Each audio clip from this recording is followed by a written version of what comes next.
कौन सा बैच भेज दिया तीनों डाल के? आप सभी बच्चों का स्वागत है बच्चों कौन सा बैच किया है? करियर बिल ऐप पर। आप सभी कैसे हैं? आपकी पढ़ाई कैसी चल रही है? प्रणाम, स्वागतम। नमस्कार सुरेखा, सन्नी, साहुल, निकिता जी, नमस्कार नमस्कार नमस्कार। सारे बच्चे एक बार फटाफट से आ जाओ भाई। कैसे हैं आप सभी? हाल चाल कैसे हैं आप सभी बच्चों के? और पढ़ाई पढ़ाई के बारे में भी कुछ बताएं। नमस्कार सन्नी, हृदयनंदन, हरिनंदन, अच्छा। हेलो प्रियंका, नीतू, आशीष, भाबातोष, अमित, मनु।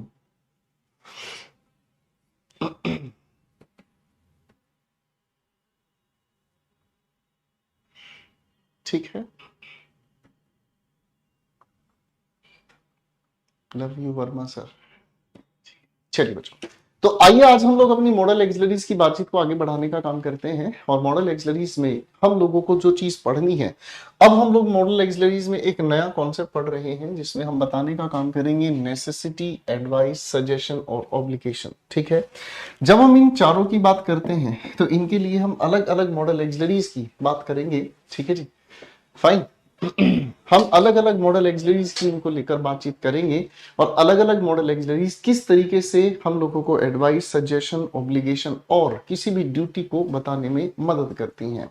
तो आओ मेरे बच्चों, सबसे पहले एक प्यारी सी बात हम लोग समझने का काम करते हैं और इस बातचीत में हम सबसे पहले यूज करते हैं शुड को। हम सबसे पहले यूज करते हैं शुड को। आप जब इस शुड की बात करते हो तो शुड का जो बिहेवियर है वो जनरल सेंस होता है। क्या होता है?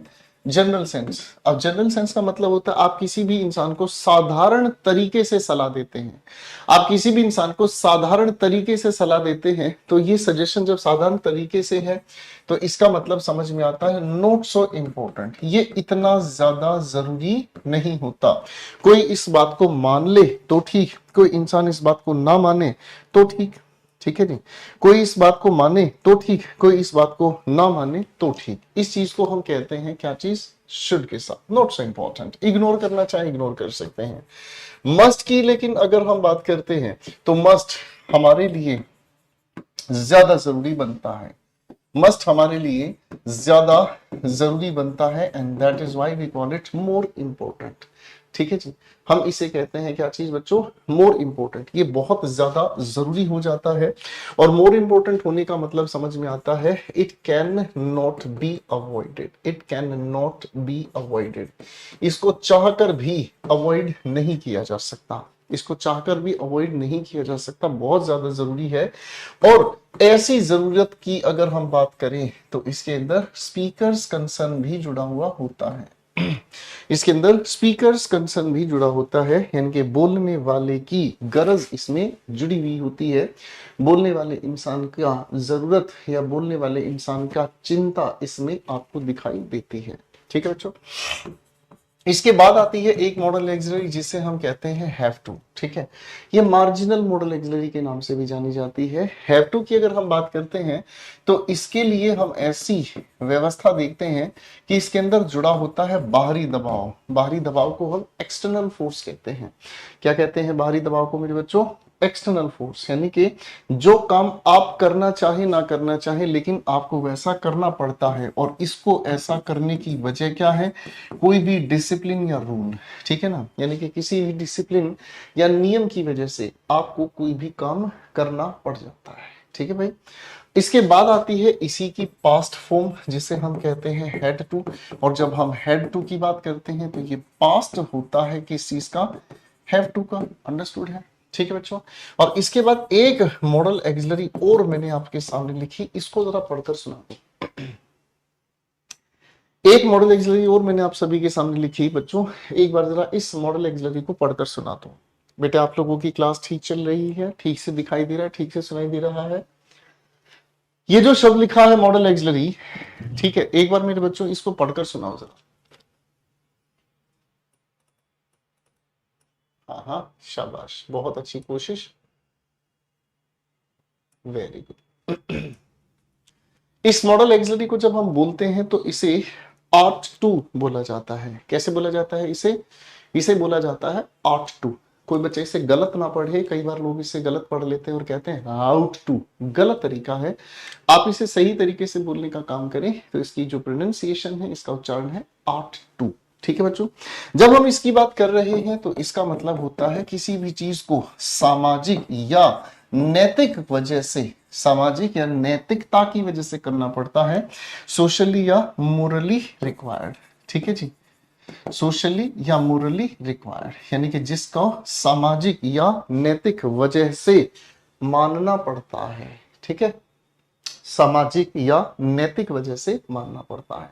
तो आपके सामने 5 मॉडल एक्सिलरीज मैंने रखी हैं, इन पांचों को जरा फिट करके दिखाओ। कुछ क्वेश्चंस आप सभी के सामने हैं, ठीक है जी, आंसर्स बनाने की कोशिश कीजिएगा।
आंसर्स दे देता हूं।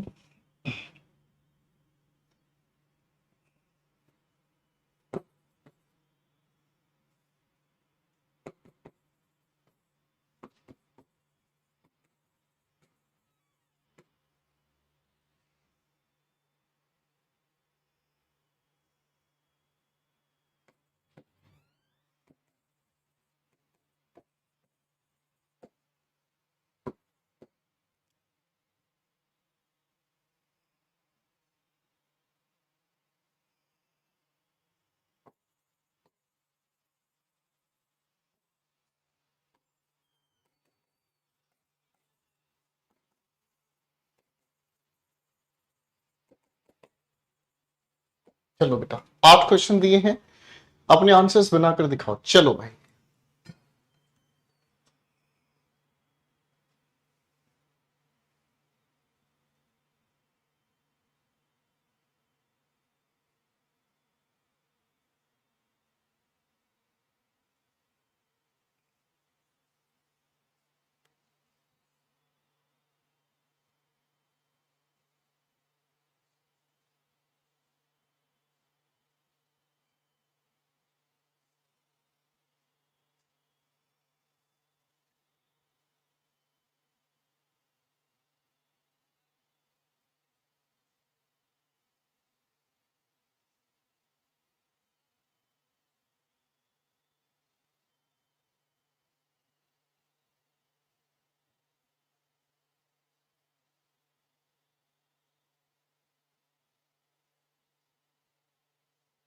शाबाश।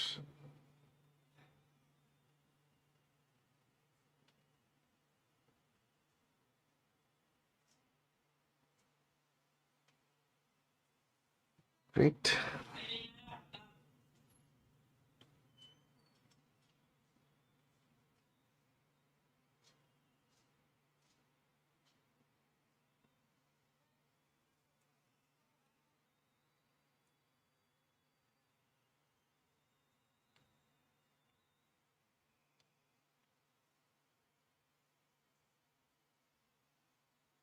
Very nice.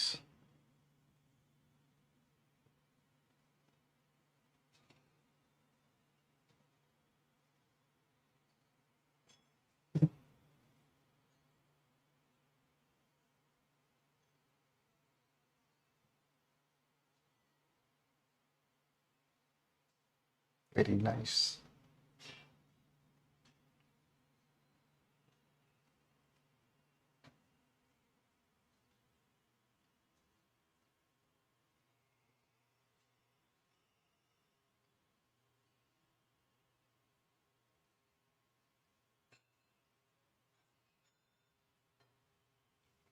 चलिए बच्चों, बना लिया आप लोगों ने सारे अपने आंसर्स?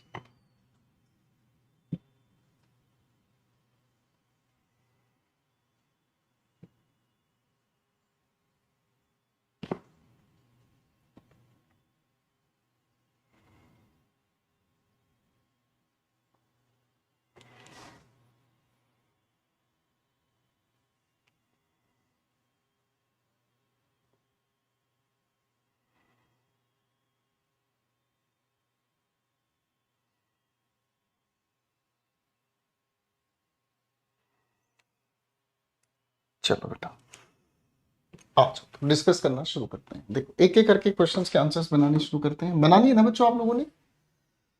ठीक है, चलो एक बार फटाफट से आंसर्स बना लो। कुछ लोग अभी 6-7 में क्वेश्चन पर ही हैं।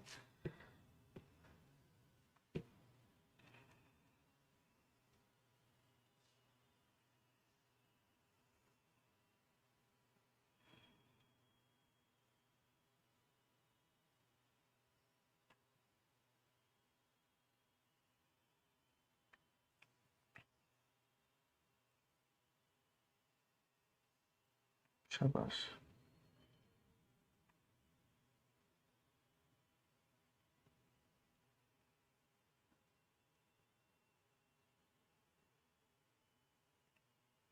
So nice.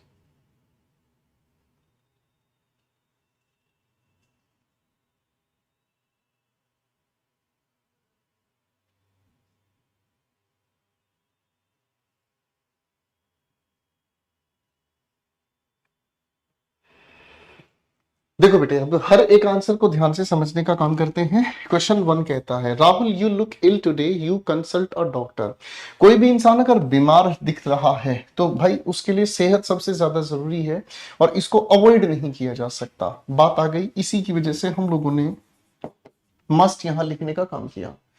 क्वेश्चन नंबर 2 की बात करते हैं। Shekhar said that he report at office on time. ये तो एक डिसिप्लिन की बात है कि किसी इंसान को सही टाइम पर पहुंचना है। तो बात यहां पास्ट की कही है, तो सीक्वेंस ऑफ द टेंस ये कहता है पास्ट को पास्ट फॉलो करता नजर आए। क्वेश्चन 3 आता है, वन शुड या मस्ट कीप वंस प्रॉमिस। वायदा किया तो वायदा निभाना चाहिए, वायदा निभाना सबसे ज्यादा जरूरी होता है। इसी वजह से यहाँ शुड नहीं, हमें मस्ट का चुनाव करना पड़ा। आगे लिखा है हमारे सामने अगला sentence, Mohit blank change his car as it looks old. Mohit को गाड़ी चेंज करनी चाहिए क्योंकि पुरानी दिखती है। तो इस लिखे हुए सेंटेंस में हमें ये समझ में आता है यार कोई चेंज करे या ना करे, तो जनरल कैटेगरी का सजेशन है, इसीलिए हमने कहा शुड। आपको याद होगा कंडीशंस में, मेरे बच्चों आपको याद होगा कंडीशंस में भी हम लोगों ने ये बात शुड के साथ कही थी, अगर तुम बाजार जाओ मेरे लिए कुछ खाने के लिए ले आना। हमने ऐसी कंडीशन बनाई थी, शायद याद होगा, इंपेरेटिव सेंटेंस के साथ। और उसमें हमने कहा था if you should go to market bring some snacks for me, है ना। जनरल एक तरह का, जनरल किसी के लिए सजेशन है, जनरल तरह का एक एडवाइस है, जिसको कोई माने या ना माने तो ठीक है। Got it? शायद आपको याद होगा अगर आपने रिवाइज किया है तो।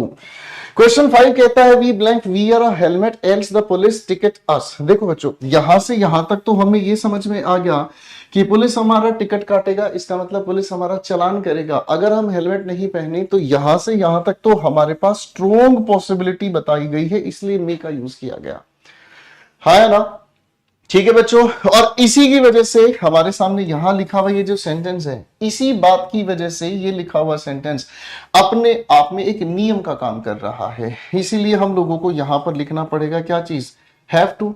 अब अगर इसी बात को उल्टे के तरीके से हम सोचें, और अगर मान लो सर ये वाली बात ना बताई गई होती कि भाई पुलिस वाले चालान काटेंगे, तो क्या होता? तब तब हम यहाँ कहने का तरीका बदलते और यहाँ हम कहने की कोशिश करते क्या चीज मस्ट हमारे लिए बेहद ज्यादा जरूरी है कि हम जब भी कोई भी स्कूटर बाइक कार चलाएं, तो भाई कार तो नहीं, खैर स्कूटर बाइक हम टू व्हीलर चलाएं तो हमें हेलमेट पहनना चाहिए, क्योंकि ये हमारे लिए बहुत ही ज्यादा, हमारे लिए ये बहुत ही ज्यादा जरूरी है।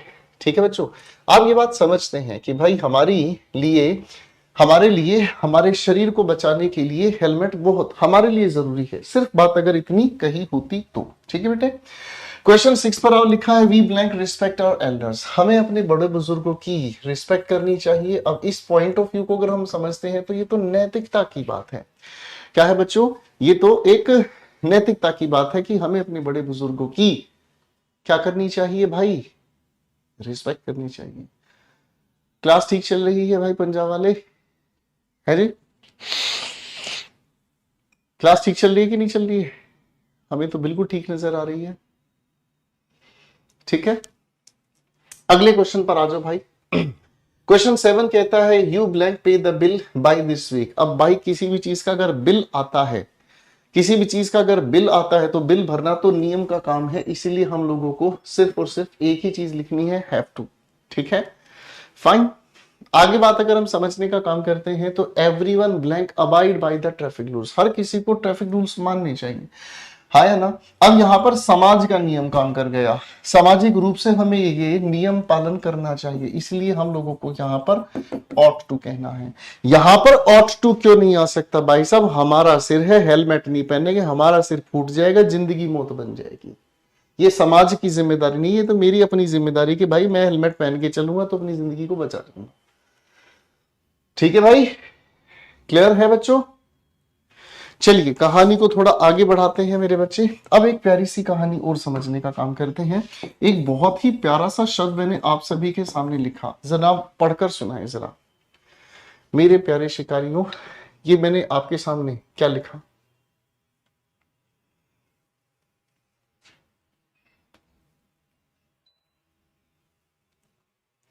बताओ बेटा। ये हमारे सामने लिखा है पर्पस। तो बेटे पर्पस को आप हिंदी में क्या कहते हैं बताओगे जरा, पर्पस को आप हिंदी में क्या कहते हैं थोड़ा सा मुझे बताओ, मैं थोड़ा नया नया आपके एरिया में आया हूं, है भाई, बताओ भाई पर्पस किसे कहते हैं आप मुझे बताएं।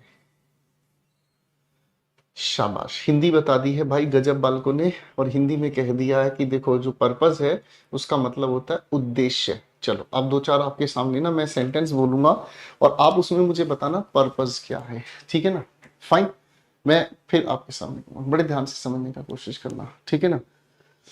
आप इस क्लास में इंग्लिश पढ़ रहे हैं ताकि अपना सिलेक्शन पा सकें, बताओ इसमें पर्पस क्या है, बताओ बेटे इसमें पर्पस क्या है, बताओ बेटा। मैंने कहा आप इस क्लास में इंग्लिश पढ़ रहे हैं ताकि सिलेक्शन पा सकें, तो इसमें पर्पस क्या है, बिल्कुल ठीक कहा, सिलेक्शन पाना, ये पर्पस है, ठीक है। अच्छा चलो एक और सेंटेंस बोलता हूं, ठीक है। मैंने ये टी शर्ट पहनी ताकि मैं खूबसूरत दिख सकूं, तो बताओ पर्पस क्या है। मैंने ये टी शर्ट पहनी ताकि मैं खूबसूरत दिख सकूं, बताओ भाई पर्पस क्या है।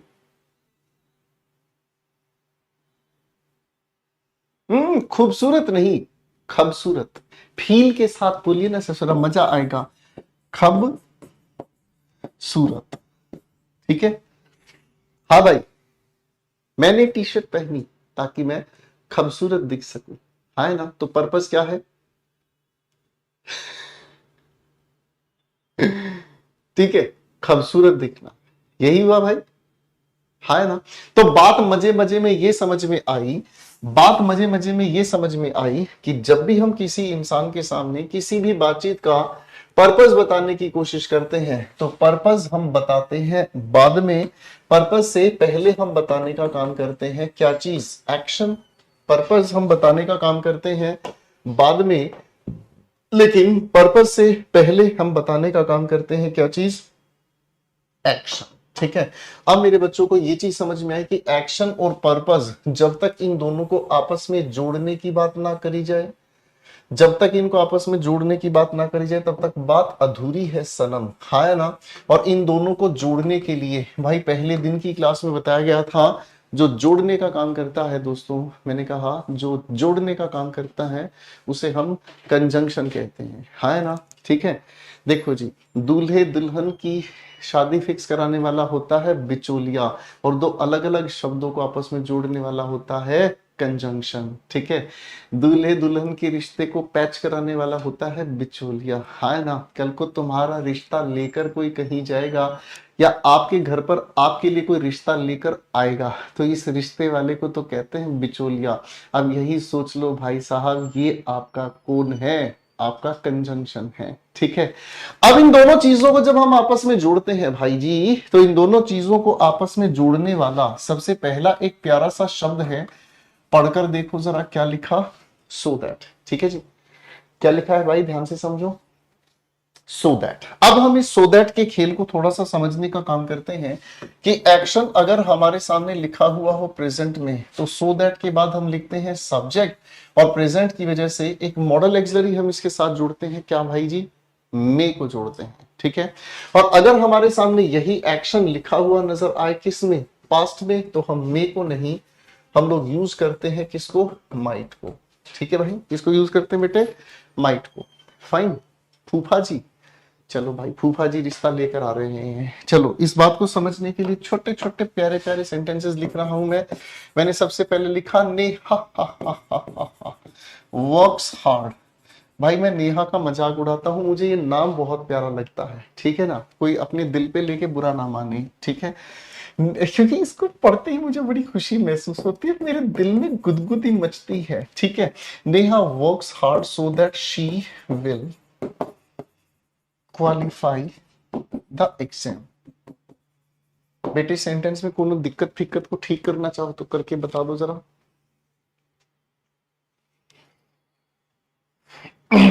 एक और सेंटेंस लिख लेता हूं आप सभी के सामने। चलो,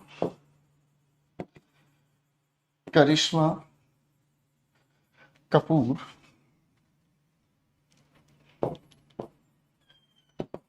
married him so that she will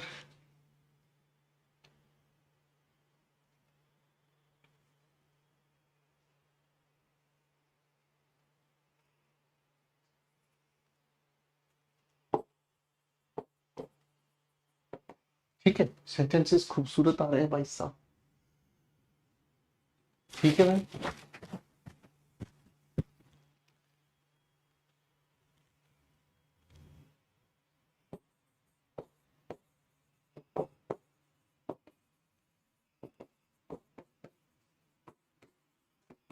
लो भाई, 3 सेंटेंसेस लिखे हैं, तीनों को ठीक ठाक करके दिखा दो।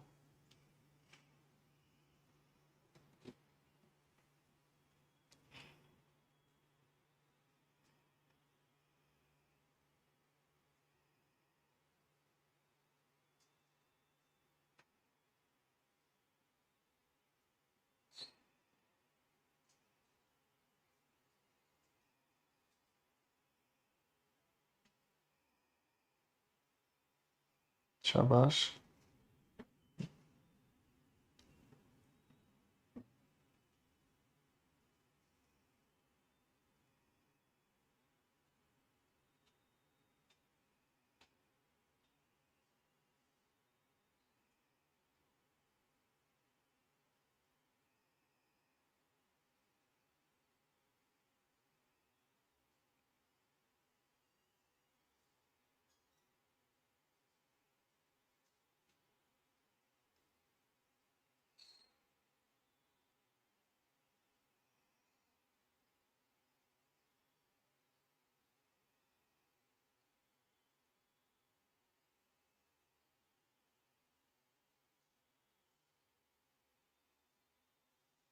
शाबाश।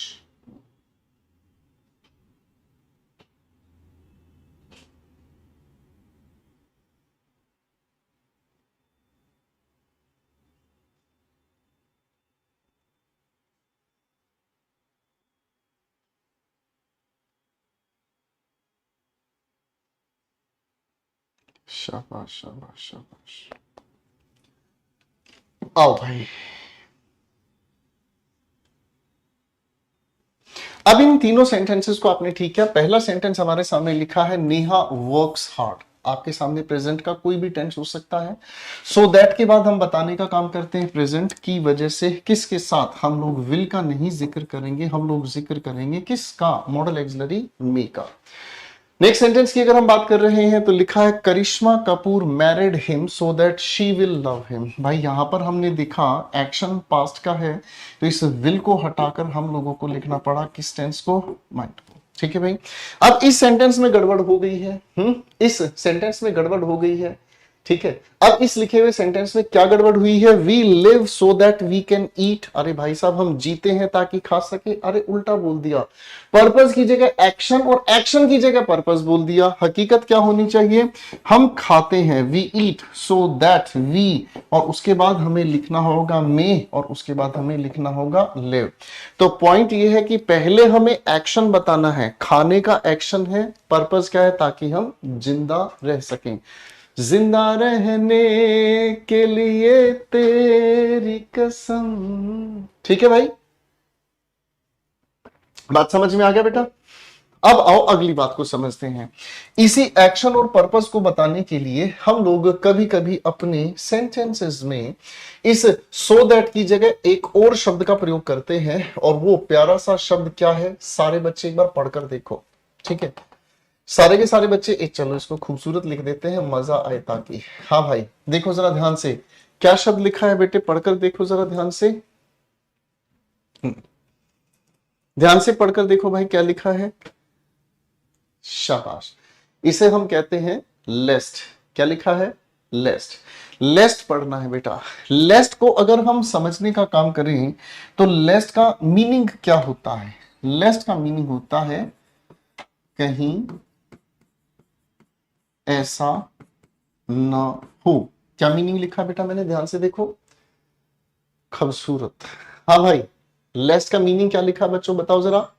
लेस्ट का मीनिंग होता है क्या चीज, लेस्ट का मीनिंग होता है क्या चीज, खूबसूरत दिखना है। नालायकों, खूबसूरत दिखना नहीं होता, लेस्ट का मीनिंग होता है कहीं ऐसा ना हो। ठीक है, क्या लिखा है भाई, कहीं ऐसा ना हो। आप अगर इसको ध्यान से समझेंगे, कहीं ऐसा ना हो, तो इसके मीनिंग में खुद ही नेगेटिविटी है। अरे बोलो हाँ। जब इसके मीनिंग में खुद ही नेगेटिविटी है तो इसके पहले चाहे सेंटेंस प्रेजेंट में लिखा हो चाहे पास्ट में लिखा हो, इससे कोई फर्क नहीं पड़ता। आने वाली बातचीत में हम तीन चीजों का ध्यान रखेंगे। ठीक है, आने वाली बातचीत में हम तीन चीजों का ध्यान रखेंगे, और वो तीन चीजें कौन सी हैं। सबसे पहली बात तो मॉडल एक्सिलरी हमें कौन सी यूज करनी है बच्चों, सबसे पहली बात हमें मॉडल एक्सिलरी यूज करनी है शुड। कौन सी लिखनी है भाई, शुड। दूसरी बात अगर हम ध्यान से समझें तो ये खुद में बेचारा नेगेटिव है, तो दूसरी बात हमें समझ में ये आती है कि हम लोग इस लेस्ट के बाद कभी भी नोट का यूज नहीं करेंगे। ठीक है भाई, अरे बोलो हाँ।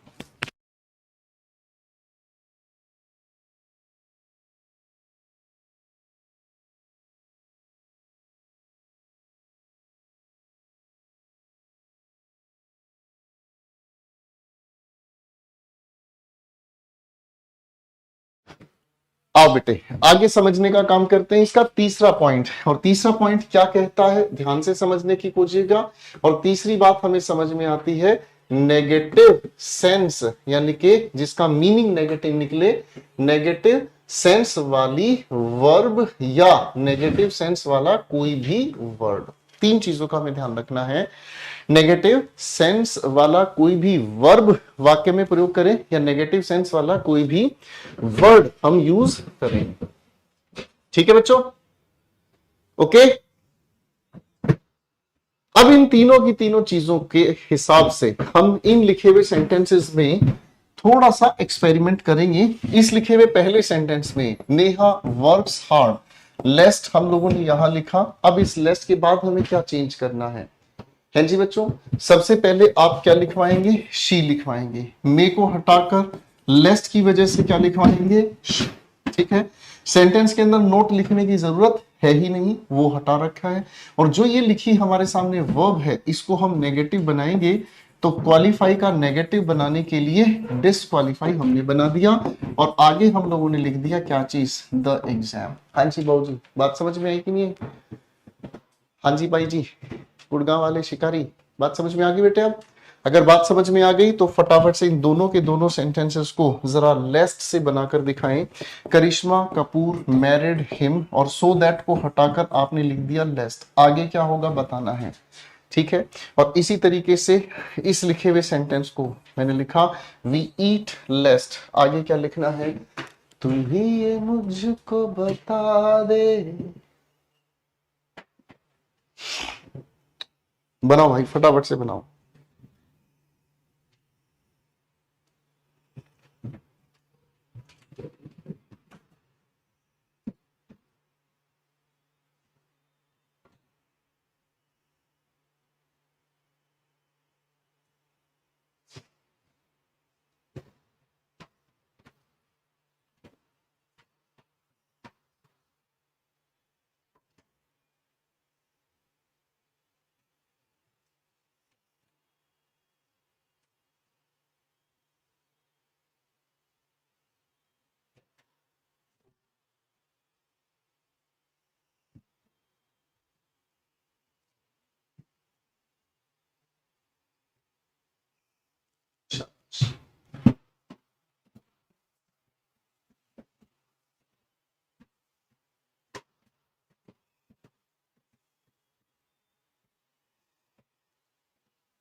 शाबाश।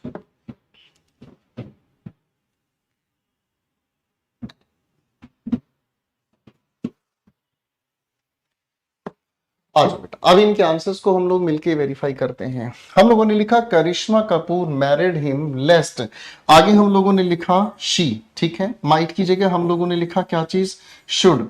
लिखे वाक्य में नोट का कोई लेना देना नहीं, तो लव का नेगेटिव बताने वाला शब्द हम लोगों ने लिखा हेट, और उसके बाद हम लोगों ने क्या लिखा, हिम। ठीक है भाई, करेक्ट है। अगले सवाल की अगर हम बात करते हैं बच्चे, तो लिखा है हमारे सामने वी ईट लेस्ट, और उसके बाद हमने लिखा वी, आगे हमने लिखा शुड, तो आगे इसके बाद हमें नोट लिखने की जरूरत नहीं है, और इसके बाद लिव का नेगेटिव हमने बनाया डाई। ठीक है भाई, हाँ है ना? ठीक है भाई, यहां तक की बात क्लियर है बेटा? फाइन, यहां तक की बात क्लियर है बेटा? चलिए बच्चे, अगर यहां तक की बात हमें समझ में आ गई है, तो आप में से कई सारे बच्चों को ये चीज पता है कि मॉडल एक्सिलरी शुड की जब हम बात करते हैं, मॉडल एक्सिलरी शुड की जब हम बात करते हैं, तो शुड का मतलब हिंदी कहीं ना कहीं दिमाग में आती है, और मन करता है कि हिंदी निकालें। तो हिंदी की बात अगर हम करें, तो शुड का मतलब हमें निकल कर आता है चाहिए, है ना?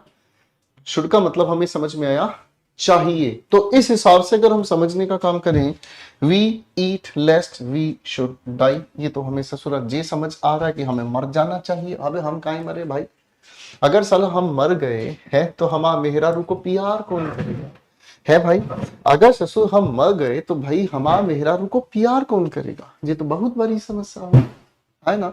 तो इस समस्या का समाधान निकालते हैं, इस समस्या का समाधान निकालते हैं। चलिए भाई, बात को थोड़ा ध्यान से समझने का काम करते हैं। मैंने आप सभी के सामने एक प्यारी सी बात लिखी है। मैंने कहा शी इज नॉट, आगे लिख दिया भाई केयरलेस। ठीक है भाई, अरे दूसरी बात करते हैं, ठीक है? मैंने आपके सामने लिखा शी इज नॉट इमेच्योर। ठीक है भाई, है जी? मैंने आपके सामने सेंटेंस लिखा शी इज नॉट इमेच्योर। छोटी बच्ची हो क्या? है छोटी बच्ची हो क्या? हाँ भाई, इसका मीनिंग मुझे समझना है कि क्या लिखा। Sir are you married? अरे यार तुम काहे परेशान हो रहे हो सुबह सुबह? हाँ, तो भाई किसी ने लिख दिया ये वाक्य। अब अगर इस लिखी हुई बातचीत को मैं समझना चाहूं, मेरे प्यारे अलकायदा वाले शिकारियों, इसके टेंस की बात अगर मैं करूं, अगर मैं इसके लिखे हुए सेंटेंस की मैं बात करूं, ठीक है, और इसकी बातचीत में अगर मैं सेंस को समझूं, तो ये तीनों क्या बता रहे हैं? हाँ भाई, तो आप इन तीनों की तीनों बातों को समझने का काम करोगे। तो टेंस की अगर हम बात करें तो टेंस सिर्फ इसकी वर्ब की तरफ हमें लेकर जाता है ना भाई। सेंटेंस की अगर हम बात करें तो अरेंजमेंट ऑफ वर्ड्स ने हमें बता दिया कि ये अपने आप में एसर्टिव का नेगेटिव सेंटेंस है, क्योंकि सेंटेंस अरेंजमेंट ऑफ वर्ड्स हमें बताता है, ठीक है भाई, है ना। लेकिन जब हम खेल सेंस का समझते हैं तो सेंस का मतलब हमें आता है समझ में, क्या चीज? मीनिंग। अरे है ना, ठीक है ना, मीनिंग, ठीक है ना। एक बार की बात है, एक बार की बात है, एक बार की बात है, मैंने अपने दोस्त को कहा, भाई मेरे जितने भी दोस्त है ना, तू उनमें सबसे अच्छा दोस्त है और तू मुझे सबसे ज्यादा प्यारा दोस्त है। उस दिन फ्रेंडशिप डे था, मैंने उसको ये कहा कि मेरे जितने भी दोस्त हैं तू उनमें सबसे ज्यादा अच्छा दोस्त है, ठीक है ना, और मेरे लिए सबसे ज्यादा प्यारा दोस्त है, ठीक है। जैसे ही मैंने उसे कहा, उसे बड़ा अच्छा लगा, बहुत ही अच्छा लगा। अगले दिन उसकी बीवी का जन्मदिन था, अगले दिन उसकी बीवी का जन्मदिन था। अब भाई बीवी के सामने उसे कुछ तो बोलना था, ठीक, बीवी के सामने उसे कुछ ना कुछ तो बोलना था। उसको मेरी यही वाली बात याद आ गई, ठीक है, फाइन, है ना, ठीक है। तो उसको यही मेरी बात याद आ गई, उसने यही बात थोड़े बहुत शब्द बदलकर अपनी बीवी को बोल दिया। उसने यही जाके बोला कि तुम मेरी जितनी भी बीवियां हो ना, उनमें सबसे ज्यादा अच्छी बीवी हो, सबसे ज्यादा प्यारी बीवी हो। उसके बाद पता है क्या हुआ? मत पूछ, मत पूछ क्या हुआ, क्योंकि सेंस बदल गई। क्या हुआ? मीनिंग बदल गया। कभी ऐसा किसी ने किया try? Don't try this at home. हाँ नहीं तो बात करते हो, ठीक है भाई। बात क्या हो गई भाई? अगर मीनिंग को हम समझने की कोशिश करें मेरे प्यारे प्यारे दोस्तों, तो बात ये समझ में आती है, इस नॉट की वजह से इसका नेगेटिव मीनिंग है। अरे हाँ ना, मैच्योर के साथ इस इन को जोड़कर हम किसी भी लिखे शब्द के साथ इन जोड़ते हैं तो वो भी नेगेटिव हुआ। अरे भाई हाँ ना। और गणित ने हमें ये समझाया, गणित ने हमें समझाया कि माइनस इंटू माइनस हमेशा क्या निकलता है भाई? बताओ बताओ बताओ, माइनस इंटू माइनस हमेशा क्या निकलता है? प्लस। यानी कि मीनिंग क्या हो गया? पॉजिटिव हो गया। और जब मीनिंग आपस में टकराकर हो गया है पॉजिटिव, तो इसकी कौन सी सेंस जनरेट हो गई है? She is not immature. इसका मतलब शी इज मैच्योर। छोटी बच्ची हो क्या? सामने वाली ने कहा नहीं दीदी हम छोटी बच्ची नहीं है। समझ आया? मीनिंग क्या हो गया? पॉजिटिव। थोड़ी ही देर पहले बच्चों आपको मैंने कहा कि लेस्ट का मीनिंग क्या बताया था भाई? नेगेटिव। आने वाला हमने क्या लिया? नेगेटिव सेंस वाला वर्ब या कोई भी शब्द, तो ये भी नेगेटिव। तो आप ये जानते हैं दोनों आपस में नेगेटिव टकराया। अरे शीशे से शीशा टकराए, नेगेटिव पॉजिटिव हो गया, साला फीलिंग बदल गया है। इस लेस का मीनिंग क्या हो गया है भाई? इस लेस का मीनिंग नेगेटिव हो गया है, और इस डाई का मीनिंग क्या हो गया है? नेगेटिव हो गया। सर दोनों मिलके पॉजिटिव हो गया है। बात करता है छुछुंदर। हम खाते हैं कहीं ऐसा ना हो कि हम मर जाए, हम मर जाएंगे हो। करिश्मा कपूर शादी कर लिया उससे, कहीं ऐसा ना हो कि वो उससे नफरत कर बैठे। तो भाई नफरत ससुरा लेस्ट नेगेटिव मिलके हो गया प्यार दो, प्यार लो। लो भाई करिश्मा कपूर का भी ब्याह हो गया है हमारे सेंटेंस में। आगे चलते हैं, ये बात बहुत इंपॉर्टेंट है, बता दीजिएगा बिल्लू के पापा को ससुरा। हाँ नहीं तो आइए भैया आगे पढ़ते हैं। हाँ नहीं तो माँ दिल ते छुरियां चलाइया, है भाई। आओ बच्चों अब इस परिवार को थोड़ा आगे लेके चलते हैं और एक प्यारी सी चीज हम पढ़ने की कोशिश करते हैं, डिफेक्टिव या सेमी मॉडल एक्सिलरी। अब हम लेके चलते हैं इस परिवार को आगे, ठीक है जी। अब लेके चलते हैं इस परिवार को आगे, डिफेक्टिव या सेमी मॉडल एक्सिलरी क्या होता है जी, है भाई। डिफेक्टिव का मीनिंग हमको जो बता दीजिए लल्ला। हे लल्ला जे डिफेक्टिव का होवे।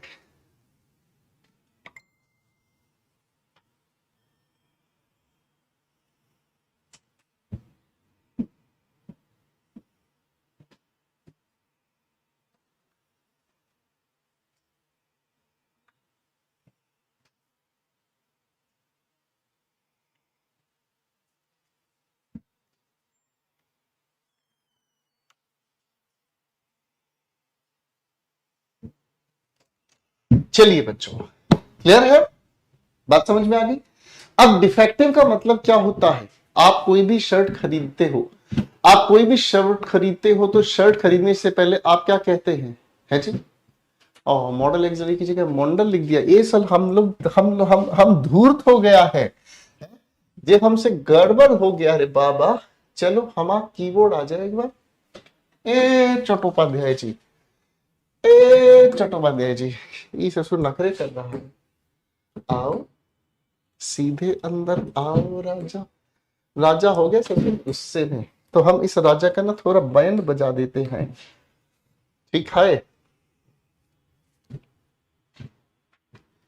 अजय कहा हो गया भाई?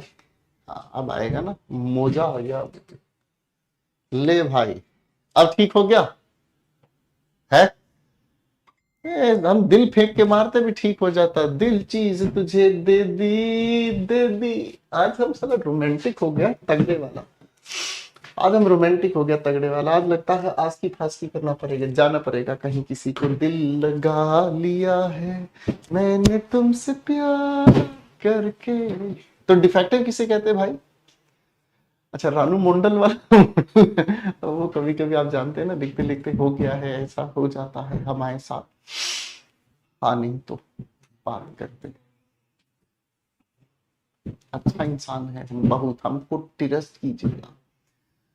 सर की सेटिंग हो चुकी है, हमारा कोई सेटिंग फैटिंग नहीं है साला। हमारे तो मोबाइल की सेटिंग भी हम कभी छेड़े नहीं है। तुम साला सेटिंग की बात करते हो हैं? सुबह सुबह नशा करते हो।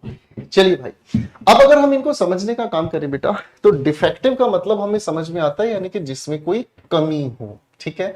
और सेमी का मतलब हमें समझ में आता है जिनका व्यवहार आधा हो। मॉडल एक्सिलरी परिवार से बाहर निकलकर हेल्पिंग वर्ब, और कहीं कहीं इन्हीं को हम मेन वर्ब की तरह यूज करते हैं, ठीक है भाई। हम इन्हीं को मेन वर्ब की तरह यूज करते हैं, ठीक है भाई। ठीक है बच्चे, तो चलिए फिर कहानी को शुरू करते हैं।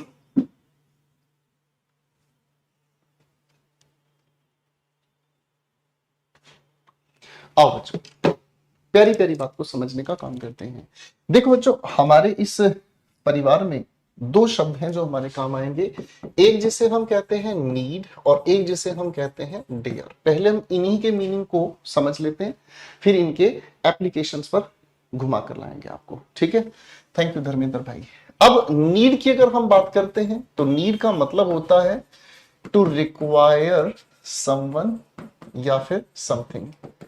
किसी इंसान की या किसी चीज की जब आपको जरूरत है, जरूरत है, जरूरत है, एक कलावती की, श्रीमती की सेवा करे जो पति की, नीड बताता है। डेयर का मतलब क्या होता है?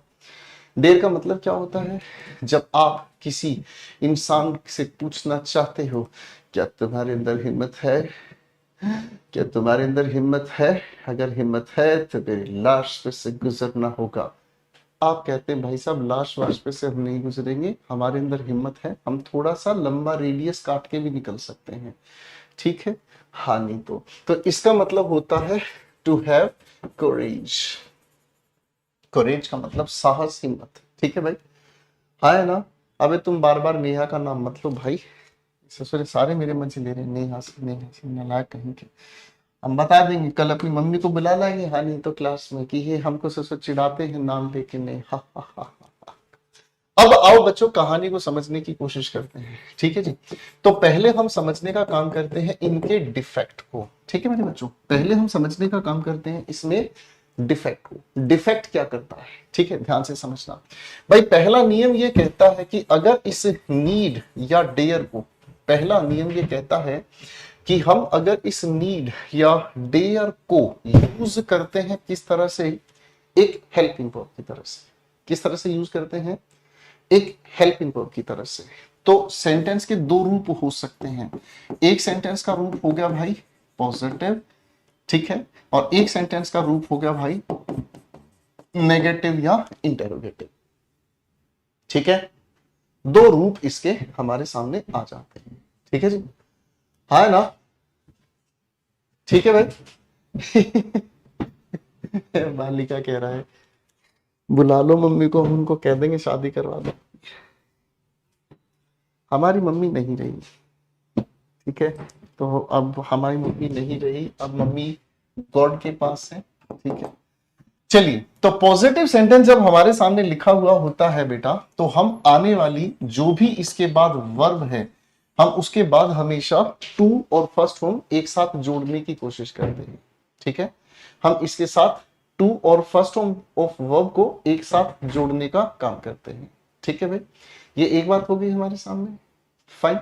अब दूसरी बात क्या हो गई भाई, अगर यही लिखा हुआ सेंटेंस अगर नेगेटिव या इंटेरोगेटिव है तो इसमें एक डिफेक्ट आता है, और डिफेक्ट में हम किस चीज को हटाकर चलते हैं? टू को हटाकर चलते हैं, आने वाली जो भी वर्ब है उसको एज इट इज लिखते हैं, ठीक है जी, क्लियर है, फाइन, ठीक है भाई, हाँ ना। अब इन दोनों के आधार पर मैं आपके सामने कुछ क्वेश्चंस लिखूंगा, थोड़ा सा उन क्वेश्चंस पे ध्यान से समझना, ध्यान से देखना बेटा। मैंने एक सेंटेंस आपके सामने लिखा, I need two by a book. Sentence को ध्यान से पढ़ना। हमने सेंटेंस को बनाया पॉजिटिव, आई नीड, तो आने वाली जो भी वर्ब है उसके साथ हमने to first form of verb जोड़ के लिखा, ठीक है। अब इसी लिखे हुए सेंटेंस को अगर हम नेगेटिव लिखते हैं, तो नेगेटिव लिखने के लिए हमने क्या कहा? आई नीड, उसके बाद लिखा नॉट। जैसे ही सेंटेंस को नेगेटिव बनाया तो इसमें आ गई एक कमी, डिफेक्ट, यानी कि किस चीज को हटाया? हमने आने वाले इस टू को हटाकर सिर्फ और सिर्फ फर्स्ट फॉर्म ऑफ वर्ब को यूज किया, ठीक है बेटा। किसको यूज किया मेरे बच्चों? है जी, ठीक है जी।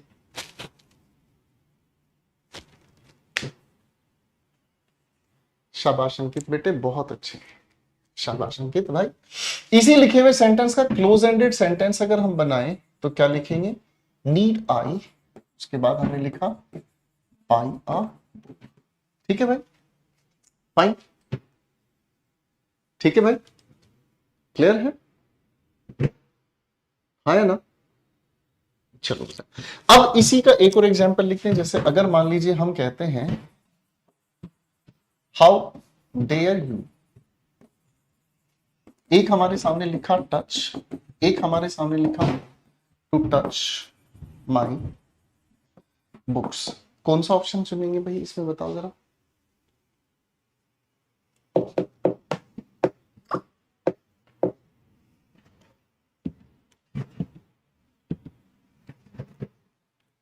बताओ बेटा,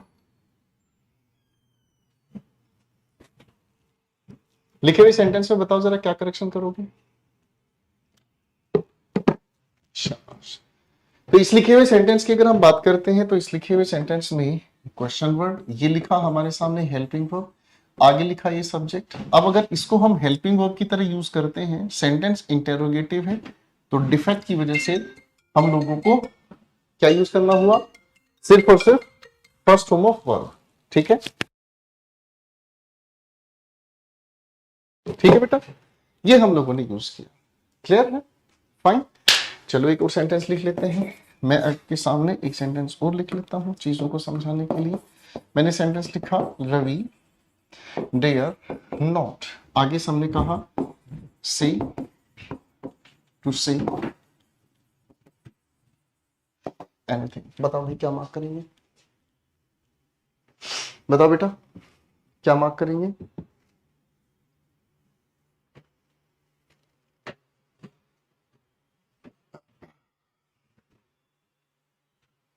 चलो बेटा फटाफट से मार्क करो। बेटे मनी एक अंकित नाम का लड़का है, जरा उसकी डिटेल निकल पाओ फटाफट से, कमेंट्स में भी नीचे यार। तो बिल्कुल सिंपल तरीके से हम इस क्वेश्चन को सॉल्व करेंगे। ये सेंटेंस का सब्जेक्ट है, डेयर को हेल्पिंग वर्ब की तरह यूज किया, सेंटेंस नेगेटिव यूज होते ही हमने इसको फर्स्ट ऑफ वर्ब के साथ यूज किया। ठीक है, फाइन। हाँ जी यही। अब बेटा इसी लिखे हुए सेंटेंस में एक डिफेक्ट नाम की चीज भी हमको समझनी होगी, और डिफेक्ट से बाहर हम आए तो सेमी। सेमी का मतलब क्या बताया, आधा, यानी कि हेल्पिंग वर्ब तो अभी हम यूज कर रहे थे, अब हम इसे मेन वर्ब की तरह यूज करेंगे। ठीक है, अब हम इसे मेन वर्ब की तरह यूज करेंगे। तो अब हम इसे मेन वर्ब की तरह जब यूज करेंगे तो क्या होगा भाई होगा कुछ ऐसा कि हम इस नीड या डेयर से पहले यूज करेंगे कोई और हेल्पिंग वर्ब, यानी कि इसके बाद नीड या डेयर को जब हम यूज करेंगे तो ये अपने आप में किस तरह काम करेंगे, ये अपने आप में मेन वर्ब की तरह काम करेंगे। ठीक है जी। अब देखो यहां इसमें क्या चीज का सेमी लॉजिक लगाया कि आप चाहे सेंटेंस बना लो कोई भी, चाहे सेंटेंस बनाओ पॉजिटिव, ठीक है, ऐसे लिख लेता हूं, चाहे सेंटेंस बनाओ नेगेटिव, चाहे सेंटेंस बनाओ इंटेरोगेटिव, कोई फर्क नहीं पड़ता। आप सेंटेंस बनाओ किसी भी तरह का, सेंटेंस बनाओ आप किसी भी तरह का, लेकिन इसके बाद आने वाली जो भी हमारे पास वर्ब है उस वर्ब के साथ हम टू कंपलसरी जोड़ेंगे। ठीक है, फाइन, उसके साथ हम कंपलसरी टू जोड़ेंगे।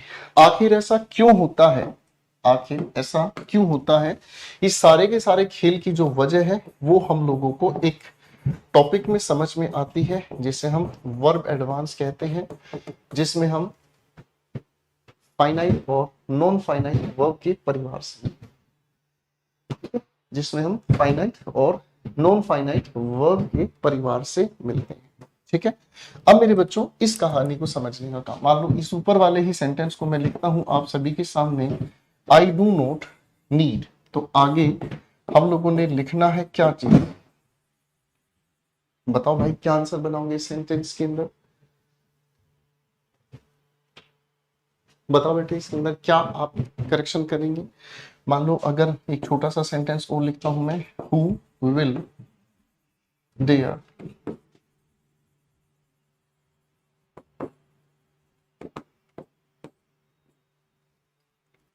बताओ भाई।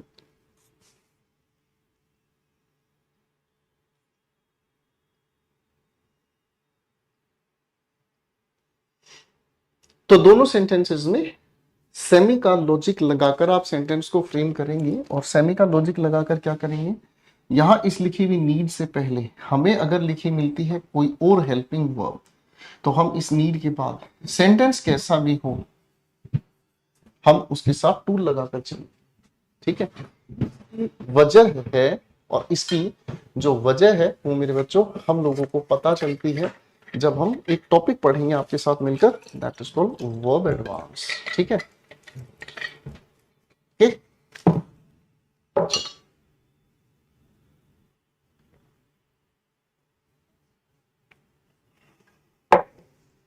यहां पर भी देखें, डेयर से पहले कोई और हेल्पिंग वर्ब, आने वाली जो भी वर्ब है हम उसको, ठीक है बेटा, तो यहां तक की बात क्लियर होगी बेटा।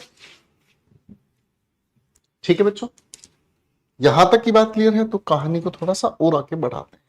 ठीक है, कहानी को थोड़ा सा और आगे बढ़ाते हैं। देखो बच्चों, सेमी डिफेक्टिव परिवार से एक और शब्द से मुलाकात हम करेंगे, और इसे हम कहते हैं यूज्ड टू। इसे हम कहते हैं क्या बच्चों, used to. Fine, used to का मतलब क्या होता है, यूज्ड टू का मतलब क्या होता है, अधिकतर लोग इसे अपनी आम बातचीत में भी यूज करते हैं, अधिकतर लोग आम बातचीत में भी इसका प्रयोग करते हैं। यूज्ड टू का मतलब क्या होता है, अभी रहने पानी को तो कोई बात, बताओ बेटा।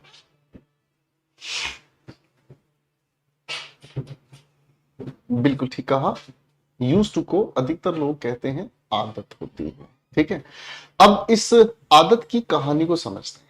ठीक है, बेसिकली अधिकतर लोगों को ये जानकारी है कि सर ये पास्ट हैबिट बताने का काम करती है, लेकिन पास्ट हैबिट में भी एक फर्क होता है। ठीक है, पास्ट हैबिट में भी एक फर्क होता है।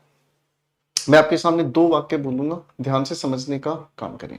ठीक है, मैं आपके सामने दो वाक्य बोलूंगा और दो वाक्य की फर्क आप मुझे बताएंगे, इनमें क्या फर्क है। पहला वाक्य, राहुल जब छोटा था वो हर दिन स्कूल से बचकर भागा करता था। मैंने कहा राहुल जब छोटा था वो हर दिन स्कूल से बचकर भागा जाता था। दूसरा वाक्य, राहुल जब छोटा था वो गली में क्रिकेट खेला करता था। दोनों वाक्यों में दिमाग लगाइए। आप ध्यान से ऑब्जर्व करेंगे तो पहला वाक्य, राहुल जब छोटा था वो हर दिन स्कूल से भागा करता था। इसका मतलब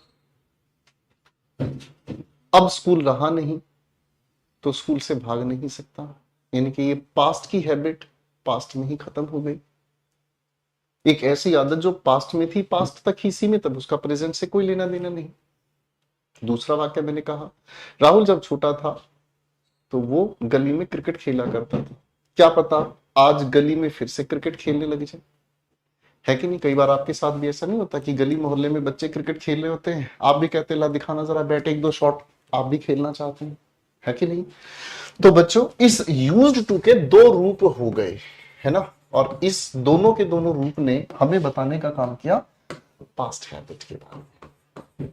जब हम यूज टू से पास्ट हैबिट बताते हैं तो ये एक ऐसी हैबिट हमें बताने का काम करते हैं जिसे हम पास्ट डिसकंटिन्यूड हैबिट कहते हैं, यानी कि एक ऐसी पुरानी आदत, एक ऐसी पुरानी आदत जो पहले हम किया करते थे पर अब नहीं करते। क्या कहा जो हम पहले किया करते थे पर अब हम उस आदत को नहीं करते। लेकिन वुड की अगर हम बात करें तो वुड हमें पास्ट हैबिट की जानकारी तो देता है, लेकिन ये एक ऐसी पास्ट हैबिट है जो प्रेजेंट में हम कर भी सकते हैं और नहीं भी। इस बात को वेरीफाई करने के लिए दो तीन सेंटेंसेस मैं आप सभी के सामने लिख रहा हूं। आप सेंटेंसेस को ऑब्जर्व करें और अपना आंसर बनाने की कोशिश कीजिए।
चलो तीनों के आंसर्स बनाओ फटाफट से,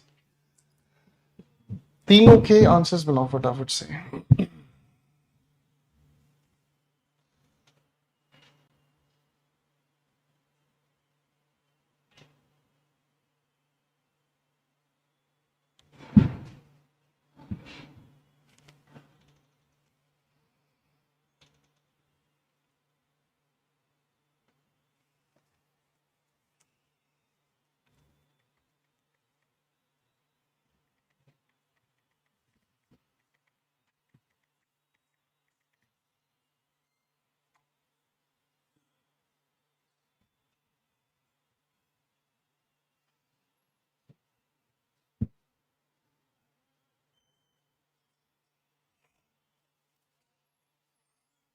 शाबाश।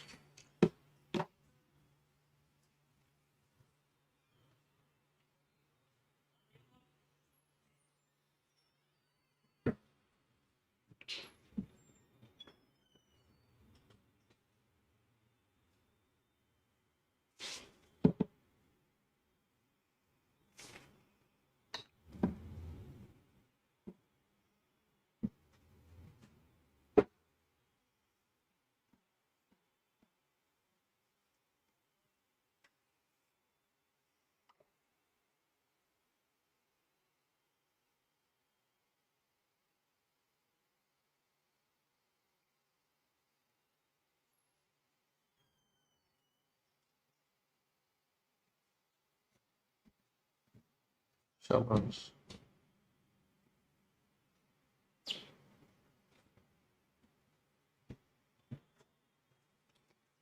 अब इन लिखे हुए सेंटेंसेस के पहले एक बार आप आंसर्स बनाएं, फिर कहानी को आगे समझें। टेक टाइम, दिमाग लगाओ। ये हैबिट वाले जो सेंटेंसेस है ना, कई बार एग्जाम्स में परेशान करते हैं।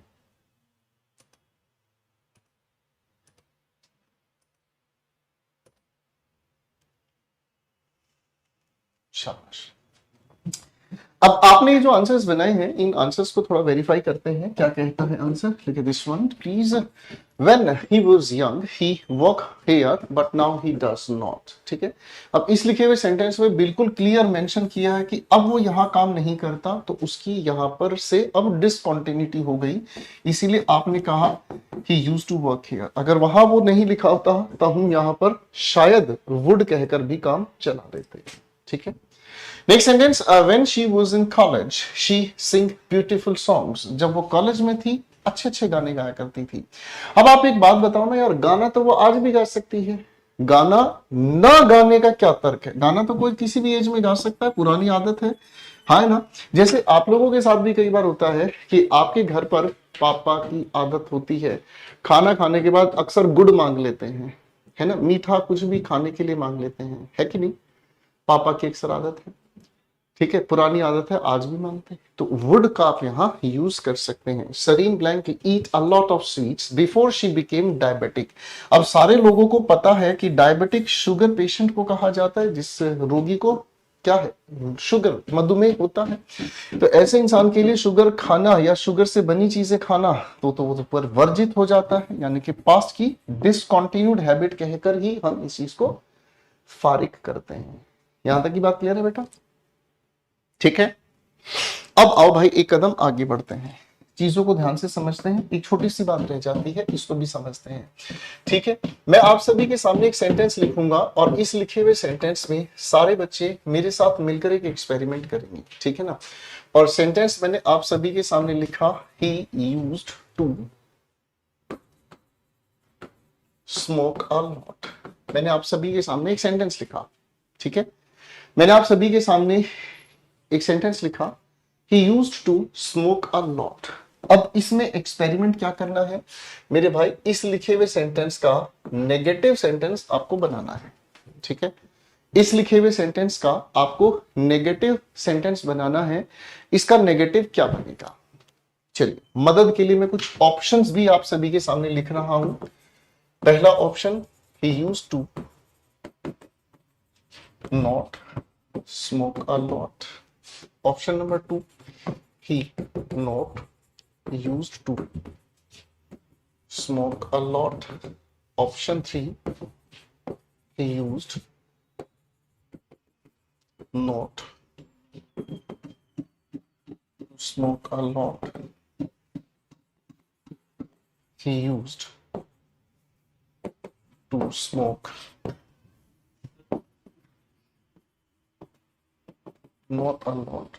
Yes, please, बोलो बेटा।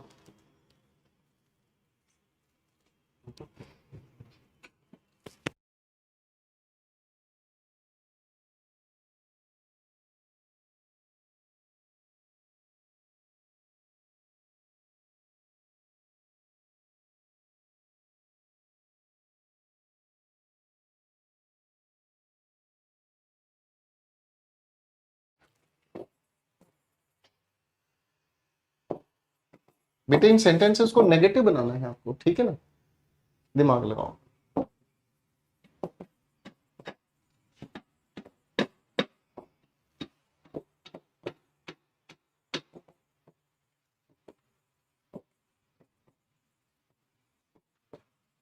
ये कई बार पेपर में पूछा जाता है।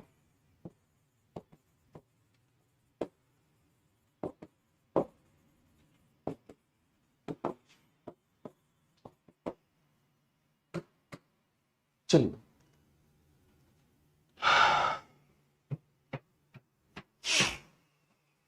बनाओ बेटा बनाओ।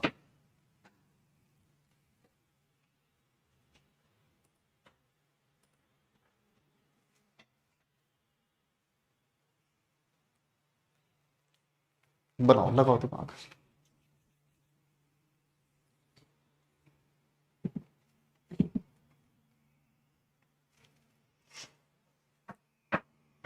देखो बेटा, इन लगे हुए सभी के सभी सेंटेंसेस में नेगेटिव तो हम कोई ना कोई बता ही देंगे, लेकिन हमें कुछ बेसिक्स का ध्यान रखना होगा।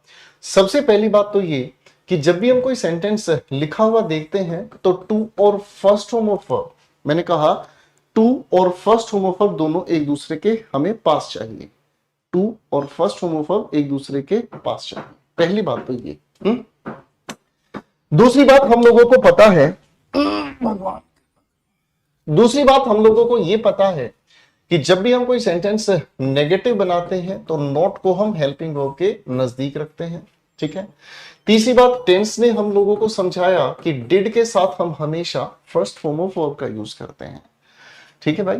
डिड के साथ हम हमेशा फर्स्ट फॉर्म ऑफ वर्ब का यूज करते हैं, ये चीज हम लोगों को बताई गई है, ठीक है जी, है ना।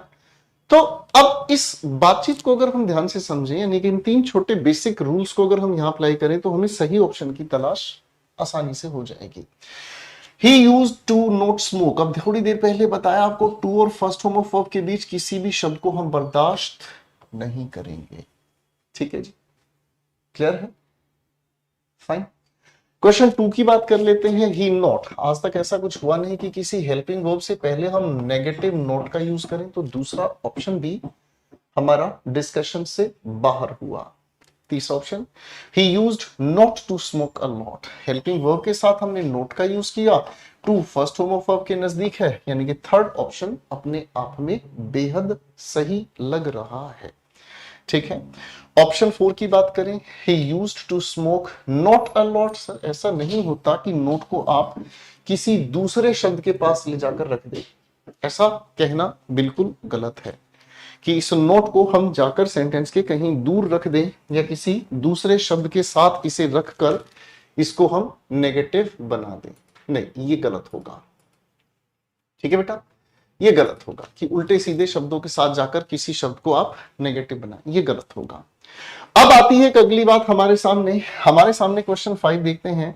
डिड के साथ नोट बिल्कुल सही है, अभी अभी ये बताया क्या चीज, डिड के साथ हमें क्या चाहिए, फर्स्ट फॉर्म ऑफ वर्ब, तो भाई डिड के साथ अगर फर्स्ट फॉर्म ऑफ वर्ब चाहिए तो यहां पर तो ये लिखा है यूज्ड है भाई, यहां लिखा है ये यूज्ड, और इसी वजह से ये ऑप्शन भी हमारे पास गलत हुआ, ठीक है बेटा। अगले ऑप्शन की हम बात करते हैं तो लिखा है he did not use to smoke a lot, ये बात अपने आप में सरल हो गई, डिड के साथ नॉट सही है, इस डिड की वजह से यहां पर हमने क्या यूज किया, फर्स्ट फॉर्म ऑफ वर्ब, और टू के साथ फर्स्ट फॉर्म बिल्कुल सही लिखी है, यानी कि ये ऑप्शन भी अपने आप में बिल्कुल सही है, ये ऑप्शन भी अपने आप में बिल्कुल सही है, इसमें भी कोई ऐतराज नहीं है, ठीक है। तो यहां से हमें एक प्यारी सी बात समझ में आती है, और वो प्यारी सी बात क्या है कि आप इस लिखे हुए यूज्ड टू को जब नेगेटिव बनाते हैं, आप जब इस लिखे हुए यूज्ड टू को नेगेटिव बनाते हैं तो दो संभावनाएं हैं। एक संभावना क्या कहती है कि हम इस यूज्ड के साथ ही नॉट को जोड़ लेते हैं और आगे टू के साथ फर्स्ट फॉर्म ऑफ वर्ब लिख लेते हैं, एक संभावना तो ये हो गई, अरे बोलो हाँ, ठीक है।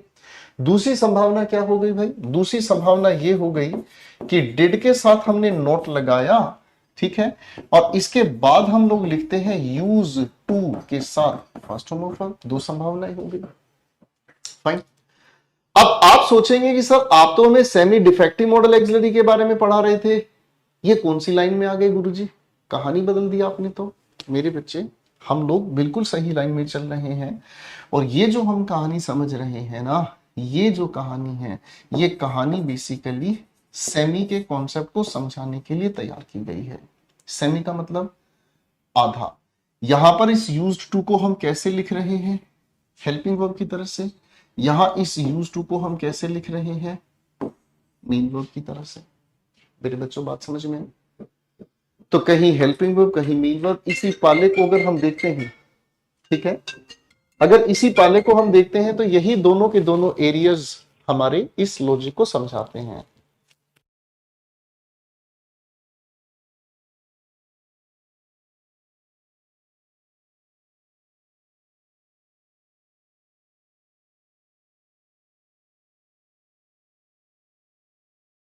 हाँ जी बच्चों, तो कहानी को आगे बढ़ाते हैं, देखो ध्यान से समझो इस चीज को।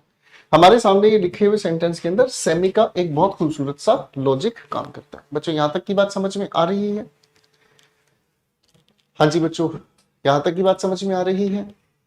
ठीक है बेटा, आज ये टॉपिक कंप्लीट करूंगा मैं। ठीक है, आज ये टॉपिक कंप्लीट करूंगा, 2-4 बातें और हैं, उसको ध्यान से समझ लो। अगली क्लास में हम मॉडल एक्सरसाइज की प्रैक्टिस करेंगे आपके साथ मिलकर। ठीक है भाई, ये बात हमें समझ में आ गई। फाइन। अब इसी बात के आधार पर, ये सेमी का लॉजिक है, अब आपको इसी की बात के आधार पर दूसरे नियम से मैं मिलाता हूं। और दूसरा नियम क्या कह रहा है भाई? डिफेक्टिव का क्या लॉजिक है? ठीक है बच्चों, डिफेक्टिव का क्या लॉजिक है? जब हम डिफेक्टिव की बात करते हैं तो डिफेक्टिव का मतलब हो गया कमी आ जाना। ठीक है भाई, अब कमी को समझने के पहले हमको देखना पड़ेगा। आप सोचें मेरे साथ जरा कि गुरुजी अगर इस यूज्ड टू को एज इट इज छोड़ दें, हम अगर इस यूज्ड टू को हम एज इट इज छोड़ दें, इसको ना छेड़ें, और इससे पहले अगर हम यूज करें किसी और हेल्पिंग वर्ब, किसको यूज करें? किसी और हेल्पिंग वर्ब को, तो क्या होगा?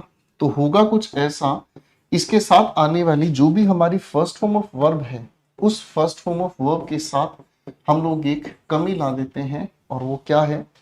जो भी ये वर्ब लिखी है इसके साथ हम आईएनजी फॉर्म ऑफ वर्ब का प्रयोग करते हैं। ठीक है, अब इस लिखे हुए हिसाब से अगर हम समझने का काम करें, आपके सामने एग्जाम्स में एक सेंटेंस लिखा हुआ मिल जाता है। मैंने आपके सामने लिख दिया, मैंने कहा Karan is used to work hard. Sentence paper में लिखा हुआ मिले तो आपको समझना सिर्फ इतना है कि करण तो हमारे सेंटेंस का सब्जेक्ट हुआ, इस यूज्ड टू से पहले आ गई कोई और हेल्पिंग वर्ब, तो आने वाले इस यूज्ड टू के बाद एक डिफेक्ट हम क्रिएट करते हैं, और जो भी वर्ब है उसके साथ हम यूज करते हैं क्या चीज? आईएनजी। ठीक है, क्या यूज करते हैं? आईएनजी। अब इसकी वजह क्या है? इस सारे के सारे खेल की वजह हम लोगों को समझ आएगी एक दूसरे टॉपिक में, जिसे हम क्या कहते हैं? Verb advance. क्या कहते हैं बच्चों? Verb advance. ठीक है, यहां तक की बात क्लियर है भाई? हाँ है ना? अब अगर यहां तक की बात हमारी क्लियर है तो हमें यहां पर एक बात समझ आती है, इस सेंटेंस में ही सब्जेक्ट हुआ, डिड नॉट तक तो बात अपनी जगह सही थी, है ना?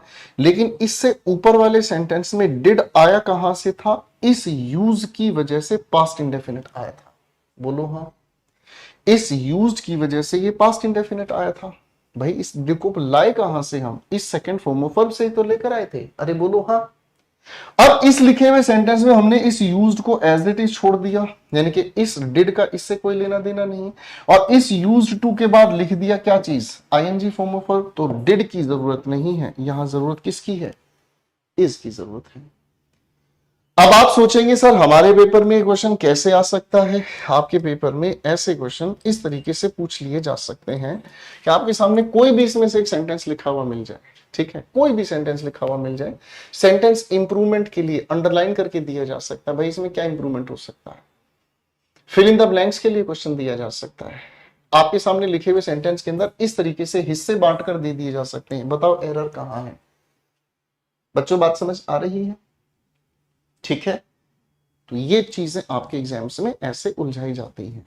ठीक है भाई, चलो एक आखिरी बात करते हैं, उसके बाद कहानी को रोकेंगे। मैंने आपके सामने 3 सेंटेंसेस लिखने हैं, ध्यान से ऑब्जर्व कीजिएगा।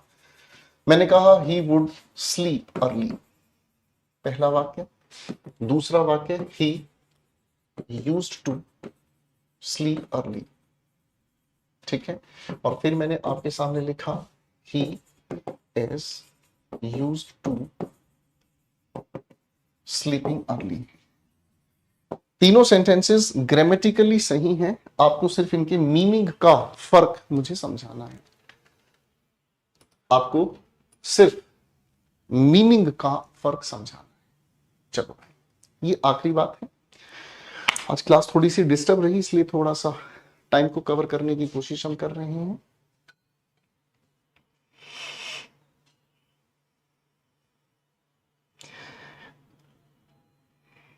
देखो ये आपको याद रखना है, ये आपको याद रखना है कि मॉडल एक्सिलरीज जो है वो मूड रिप्रेजेंट करती हैं, ठीक है। और जब मूड रिप्रेजेंट करती हैं तो हर एक सेंटेंस के अकॉर्डिंग हमें बोलने वाले का मूड समझकर आगे बात चलना पड़ेगा, ठीक है बच्चे। अब तीनों के मीनिंग का फर्क समझने का प्रयास करते हैं। तीनों में ही अपनी जगह सही है, कहीं स्लीप है कहीं स्लीपिंग है, अर्ली अपनी जगह काम कर रहा है। कुल मिलाकर इससे ही तो मूड को हम बदलने का काम कर रहे हैं। अरे बोलो हाँ, ठीक है, इसी से हम मूड को बदलने का काम कर रहे हैं। हमारे सामने है ही वुड स्लीप अर्ली, यानी कि वो इंसान पास्ट में जल्दी सोता था, हाँ है ना। वो इंसान प्रेजेंट में जल्दी सोता है या नहीं हम कह नहीं सकते, उस इंसान की ये पुरानी आदत है, ठीक है। उस इंसान की ये पुरानी आदत है। पास्ट में वो इंसान जल्दी सोता था, प्रेजेंट में जल्दी सोता है या नहीं सोता हम अनसर्टेन है। He used to sleep early, ये उस इंसान की पास्ट की आदत है, और ये कंफर्म है कि वो प्रेजेंट में जल्दी नहीं सोता। पास्ट डिसकंटिन्यूड हैबिट, इसका मतलब पास्ट में थी, पास्ट तक ही खत्म रही, अब प्रेजेंट में ऐसा नहीं करता। तीसरी बात को हम समझते हैं, इस यूज्ड टू से पहले इस इज ने प्रेजेंट को कहा, यूज्ड टू की वजह से हैबिट हमने बताई, यानी कि प्रेजेंट में ये हैबिट कंटिन्यू है। मीनिंग समझ आया? पास्ट में भी वो इंसान ये काम करता था,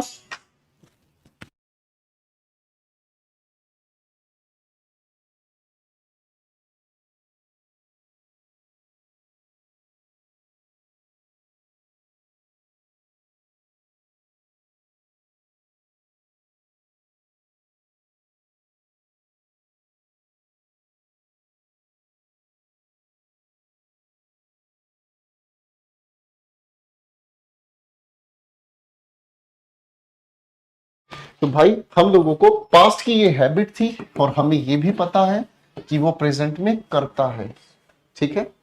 प्लीज फाइन बेटा, एक बार जरा उसको बुला दो टेक्निकल को, ठीक है बेटा। तो आज की बात हमने यहां तक जो पढ़ी है, पहले इस बात को बहुत अच्छे से समझने की कोशिश करें, ठीक है, और अच्छे से रिवाइज करने की कोशिश करें। फाइन, आज मॉडल एक्सिलरीज हम लोगों ने कंप्लीट कर दिया है, ठीक है। नेक्स्ट क्लास में हम इस चीज को डिटेल में प्रैक्टिस करेंगे, ठीक है। और ये सेमी डिफेक्टिव के कुछ प्यारे प्यारे क्वेश्चंस मैं आप लोगों के साथ मिलकर डिस्कस करूंगा, ठीक है बेटा। आज की बात पहले यहां तक अच्छे से हम रिवाइज करेंगे, मेहनत करेंगे, और ये जो कॉन्टेक्चुअल डिफरेंस है ये क्लोज टेस्ट और फिल इन द ब्लैंक्स में, ठीक है जी। फाइन, कॉन्टेक्चुअल इनका मीनिंग जो फिल इन द ब्लैंक्स वगैरह मिलता है, क्लास डिस्टर्ब होने के बाद भी आपने इतना अच्छा पढ़ा दिया, अरे भाई इतनी बातें नहीं, ठीक है। Thank you Anshu, thank you Rajkumar, everyone, God bless you, take care, bye. और रिवाइज करके आइएगा ताकि मॉडल एक्सिलरीज को हम डिटेल में रिवाइज कर सकें। Thank you so much ladies and gentleman.